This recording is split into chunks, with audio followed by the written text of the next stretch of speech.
Radical Candor by Kim and Jason Rosso.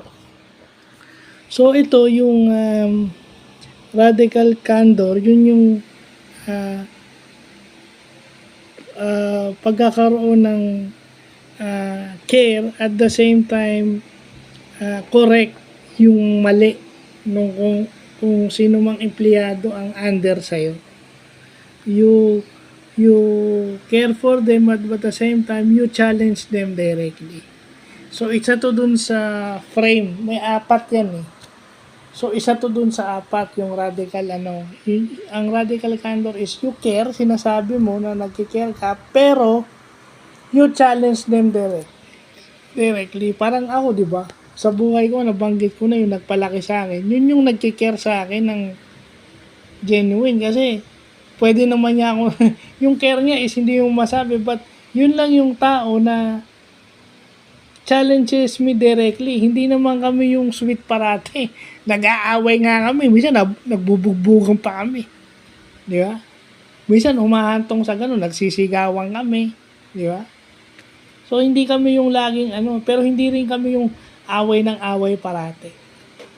So nandun yung unang frame is yung manipulative insincerity. So, parang mga politicians, no?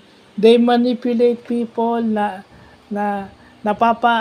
napapaniwala nila yung mga tao sa kung ano yung sasabihin nila. Yun eh, yung manipulative insincerity, yung parang you give praise for being politically correct. Ibig sabihin yung fake mo, hindi naman yun yung nararamdaman mo talaga. Alam mo yung statement na politically correct, di ba? Tama yung sinasabi mo, pero do you really mean it? Yun yung sinasabi. You only manipulate people to believe you. Kumbaga, pinasasakay mo lang sila. Yung obnoxious aggression naman, yun yung nagsisingle out in public or ipinapahiya ka dun sa mga kasama mo sa empleyado. Or, hindi lang yun. Pati obnoxious aggression is yung halimbawang kayo lang dalawa nag-uusap. Hindi ka nga pinahiya sa ibang tao, pero parang, laki-laki na ng kasalanan mo. Para ka nang si Lord na nasintensya na ipapako sa krus sa laki ng kasalanan mo. Di ba? Yung obnoxious aggression.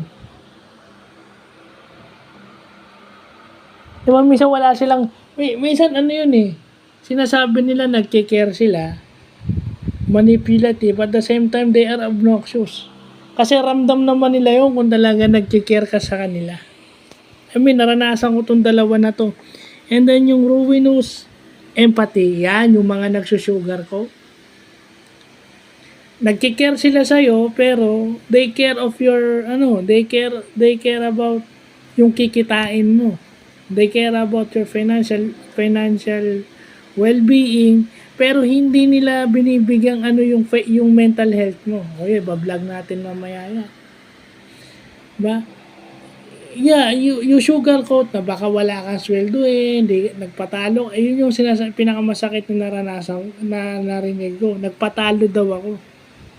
Pero minsan nga napaisip ako, nagpatalo ba talaga ako? Doon ko lang naisip na hindi ako nagpatalo. I took stance because I consider my mental health. Yung masyado kang sinusugar ko, na,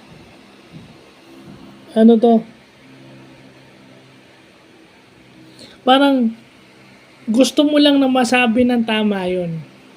Yung ruinous, kasi pag sinabi mong empathy, ilalagay mo yung lugar, sa sariling sa poder ng tao. Ilalagay mo yung sitwasyon, ilalagay mo yung sarili mo sa sitwasyon ng ibang tao. So pag sinabi mong ruinous empathy,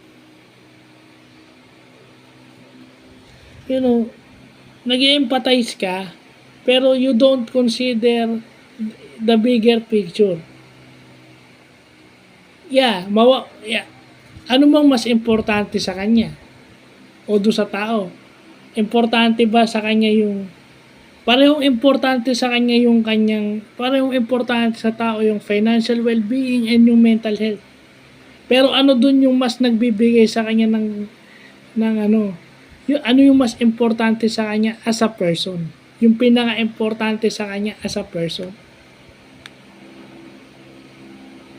Yun yung naranasan ko lahat yan.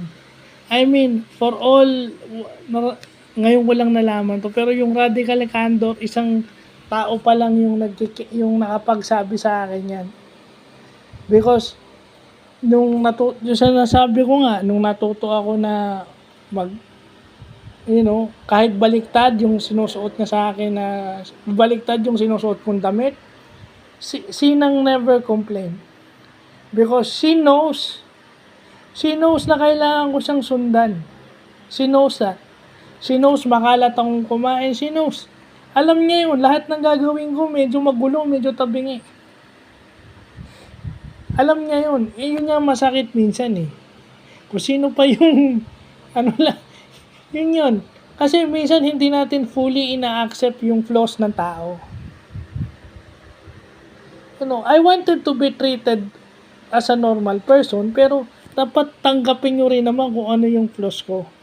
At isang tao pa lang yung gumawa sa akin. Noon, yun pala yung ginagawa ni Sinang sa akin. So, actually sa workplace to, sa mga managers, sa mga administrators, meron na rin akong bosses and teachers na sa akin in a radical candor. Aside from Sinang, siguro Sir Alfred. Nandun yung i-challenge kanya there. Pero hindi naman siya yung isang empathic na word lang. Di ba?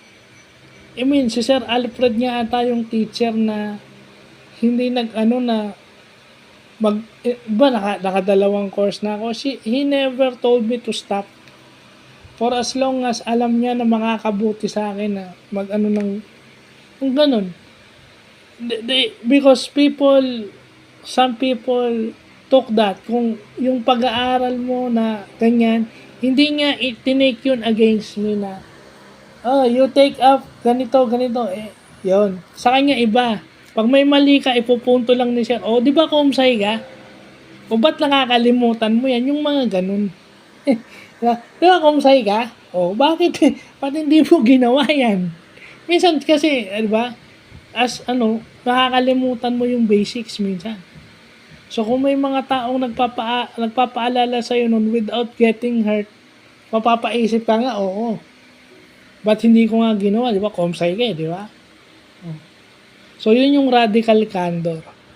So, yun lang pa.